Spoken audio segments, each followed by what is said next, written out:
तो चलो बेटा, अब हम क्वेश्चन नंबर 16 डिस्कस कर रहे हैं। यहाँ पे आपको सवाल दिख रहा होगा। सवाल हमें क्या कह रहा है? कह रहा है आपके पास एक इक्विलेटरल ट्रायंगल है। सर इक्विलेटरल ट्रायंगल क्या होता है? ऐसा ट्रायंगल जिसके तीनों साइड बराबर हो, तीनों एंगल बराबर हो और वो 60 डिग्री के बराबर है। ठीक है। और इसके तीन कोनों पे हमने एक चार्ज रखा है, सेम टाइप ऑफ चार्ज रखा है, और उस चार्ज की वैल्यू हमको वहां पर दी हुई है।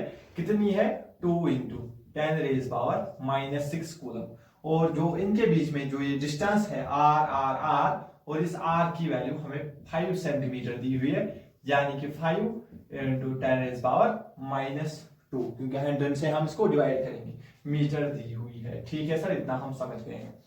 अब कह रहा है किसी भी एक चार्ज पे आपको नेट फोर्स निकालना है। चलो अगर हम इस चार्ज पे नेट फोर्स निकालेंगे, क्योंकि सारे एंगल क्या है 60 डिग्री, ये चार्ज इसको क्या कर रहा होगा? रिपल कर रहा होगा। ऐसे किस फोर्स से? के क्यू, यानी कि के क्यू स्क्वायर डिवाइड बाय इनके बीच में जो डिस्टेंस है वो है R, divide by R square. हाँ सर, समझ आ रहा है। ये चार्ज इस चार्ज को क्या करेगा सर? ये भी इसको रिपल करेगा, K Q square divide by R square. अगर ये एंगल 60 है तो ये एंगल भी 60 होगा। क्या ये दोनों फोर्सेस आपको सेम दिख रहे हैं? K Q square upon R square, K Q square R square, यानी कि दोनों का मैग्नीट्यूड सेम है। और मैंने आपको बताया था जब दो वेक्टर्स होते हैं उनके बीच में एंगल 60 डिग्री होगा और वो इक्वल वेक्टर होंगे, सेम मैग्नीट्यूड होगा, तो रिजल्टेंट उनके बीचों बीच आता है। और वो कितना आता है? √3 टाइम्स उनके बराबर। कितना है? K Q square divide by R square. बस डाल दीजिए वैल्यू √3।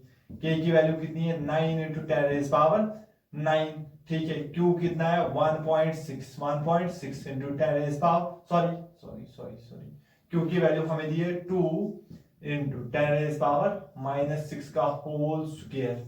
ठीक है sir. Divide by R, R कितना है? 5 इंटू 10⁻⁻2 का होल स्क्वायर, क्योंकि आर स्क्वायर है। अब इसको हम अगर सॉल्व करेंगे तो अगर आप गौर से देखोगे, ऊपर मुझे मिल रहा है √3, ऊपर मुझे मिल रहा है 9, 2 का स्क्वायर कितना होगा सर? वो होगा 4, और मुझे क्या मिल रहा है? 10⁻⁹ इंटू में मिल रहा है 10⁻⁹, और यहाँ पे क्या मिलेगा? 10⁻⁻12।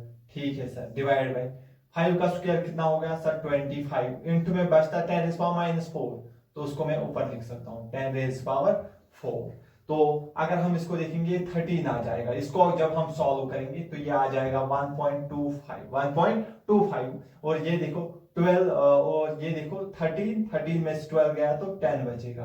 तो जब आप सॉल्व करोगे ये आपको मिलेगा 12.5 जो है, क्योंकि फोर्स है 12.5 न्यूटन आपका आंसर हो जाएगा। क्या आपको समझ आ गया? अच्छे से समझ आ गया? बहुत बढ़िया। तो आप घर पे प्रैक्टिस कर सकते हो। यहाँ पे -q चार्ज रखकर भी आप ट्राई कर सकते हो। आई होप ये आपको समझ आ गया होगा। तो फिर हम और एक सवाल लेकर आते हैं।